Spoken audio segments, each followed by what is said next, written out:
네, 오늘은 중국발 코로나 바이러스의 창궐이 글로벌 금융시장에 끼친 영향에 대해 말씀드릴 텐데요. 네, 지난 1월 한 달 사이에 일어난 각 시장의 움직임을 통해 살펴보도록 하겠습니다.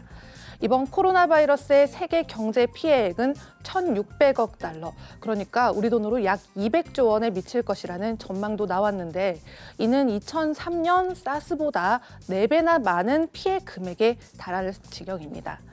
중국의 금융시장은 1월 23일 춘절로 폐장한 뒤에 오늘 개장을 하기 때문에 모두 중국의 증시와 위안화의 움직임에 또 주목을 해야 할 것입니다.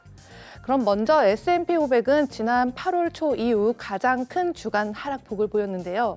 애플과 테슬라, 아마존 등과 같은 거대 기업들의 예상을 뛰어넘는 분기 실적을 발표를 했지만요. S&P 500은 1월 중순 사상 최고가인 3,337.77을 경신했지만 상품에도 이번 여파로 인해 5개월 만에 처음 월간 하락세를 보이면서 마감을 했습니다. 네, 그리고 원자재 상품 가운데 큰 피해를 입은 원유 시장 살펴보겠습니다. 항공사와 원유 시장이 타격을 입을 것을 예상이 되는데요. 유나이티드 항공을 비롯한 대부분의 항공사들은 중국편 운항을 중단하거나 축소를 했고요. WTI의 유가는 지난달 15% 이상 하락을 하면서 지난달 5개월 이후 최대의 월간 하락폭을 기록을 했습니다. 네, 한편 오펙이 3월 달에 예정된 회의를 2월로 앞당길 것을 고려하고 있다고 밝혔는데, 오펙 플러스의 최근 감산과 100만 배럴에 달하는 리비아산 원유의 공급의 중단에도 불구하고 유가를 크게 높이지 못했다는 것을 생각한다면 회의 일정을 앞당긴다고 해서 유가를 안정시키기는 어렵다고 볼 수가 있겠습니다. 네, 마지막으로 런던과 뉴욕에서 거래되고 있는 구리의 소식입니다.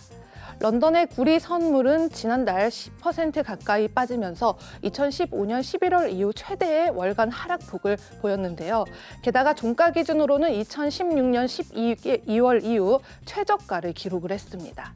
중국은 전 세계 구리 공급의 50%를 소비하고 있죠.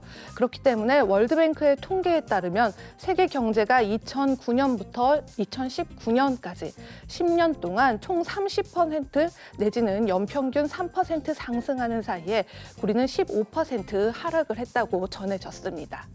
그런데 뉴욕 구리 선물의 경우는요, 2000년 1월을 시작으로 파운드당 86센트로 시작을 했는데요. 2009년 12월에는 287% 상승해 파운드당 3달러 선을 돌파를 했습니다. 이 시기 구리는 단순히 경기를 반영하는 것에 그치지 않고요, 선행하는 움직임을 보였었는데요. 그 원인을 살펴보자면 최근 10년 중 후반기를 지배했던 미중 무역 전쟁으로 인한 경기 침체 우려, 또 신규 광산 개발의 부재를 돌이켜봐야 할 필요가 있을 텐데요.